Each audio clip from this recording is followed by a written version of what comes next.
Well, my next wind tunnel guest is an IndyCar Series champion, and more importantly, an Indy 500 champion, and the newest member of Meyer Shank Racing. He looks pretty in pink, I'll tell you that. We're talking about Simon Pagenaud. Simon, welcome inside the wind tunnel. How have you been? I've been good, Jack. I'm really awesome. I'm loving life, loving working with Mike Shank Racing. Mike Shank is absolutely awesome as a team owner, and you know we do have growing pains, but the potential is amazing, and I can't wait to unlock it.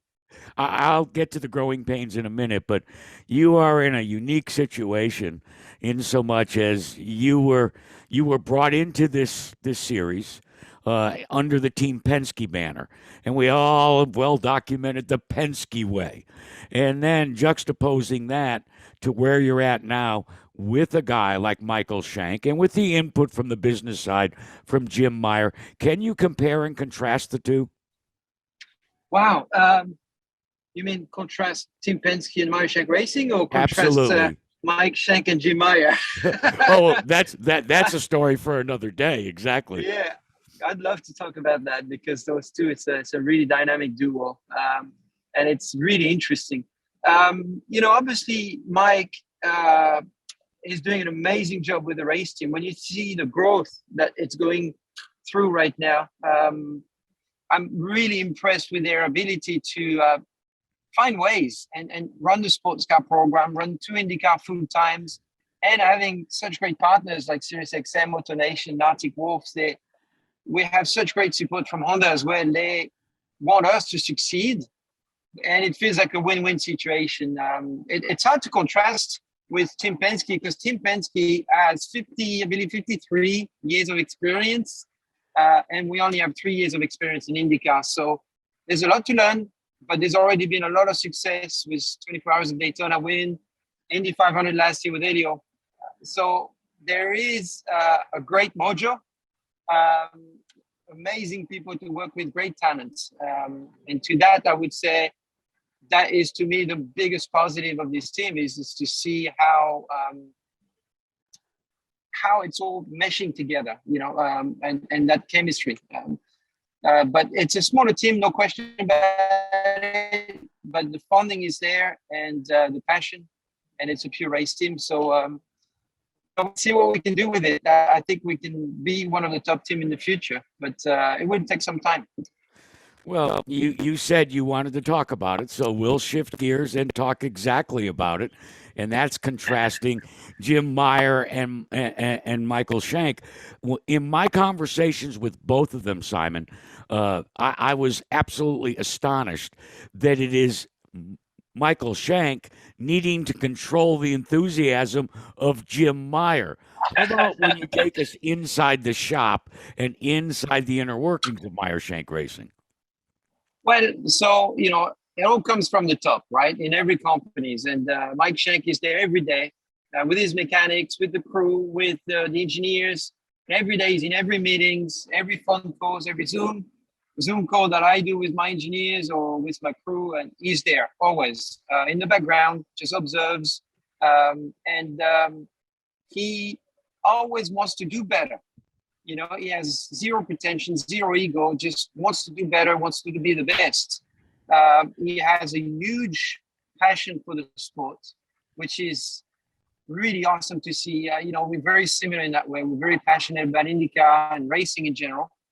And when comes Monday, it's more like, geez, I wish we did better. I wish we did this. I wish we did that. But it's really good for the next one. And then you have someone like Jim Meyer, who also loves the sport and really has a huge passion for it, seeing his involvement. But, what's interesting is I get to know him as the race fan, but I also get to see him as the businessman. And Right. obviously we both know, he's had a tremendous success in his business world. And when he goes into business mode, he's a complete different man. And he reminds me of Roger Penske in certain ways. But obviously he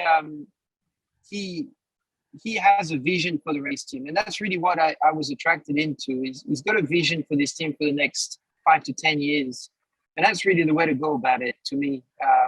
That's what attracted me to the team.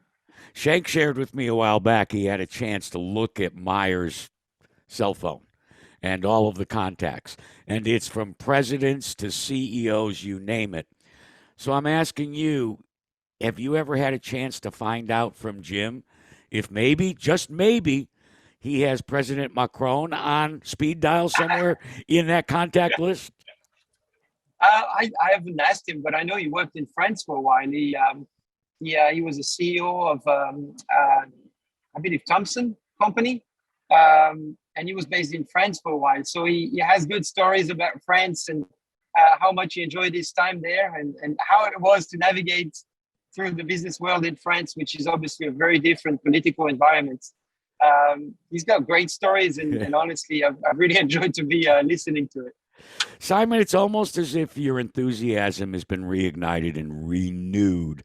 Not that you were unhappy at Team Penske, but like any professional athlete, eventually that door is going to close. I'm not calling it burnout, but I think you know what I'm trying to say is the sameness of it maybe doesn't get you as excited.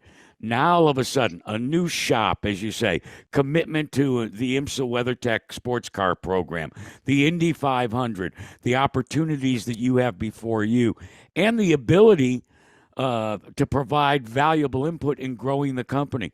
You're on fire, my friend. Thank you. I appreciate it.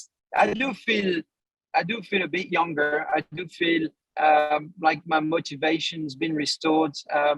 Honestly, it has nothing to do with being at Team Penske before for 7 years. I mean, yes, it's a long time in racing, but I had the great success with them to win the Indy 500, the championship.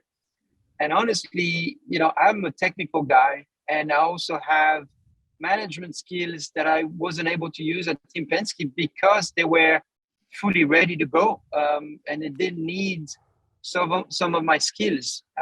Over time, I grew fond of those skills and wanted to use them.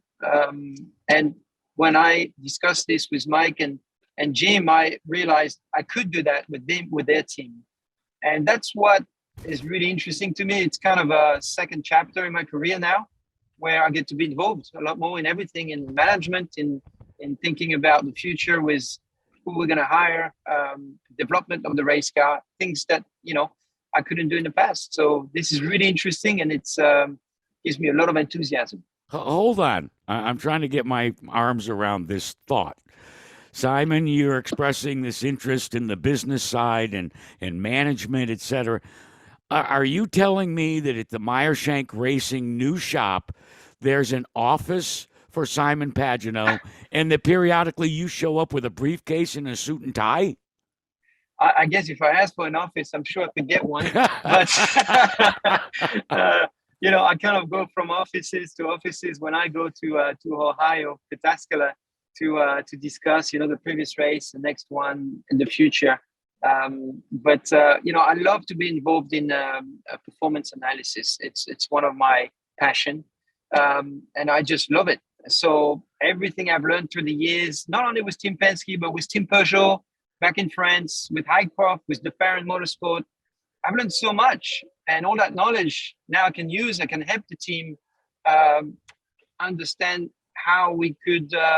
How the big teams tackle it and how we will tackle it in the future. So it's just bringing a wealth of experience that they welcome. So, I feel very relevant for that reason, and it's fun.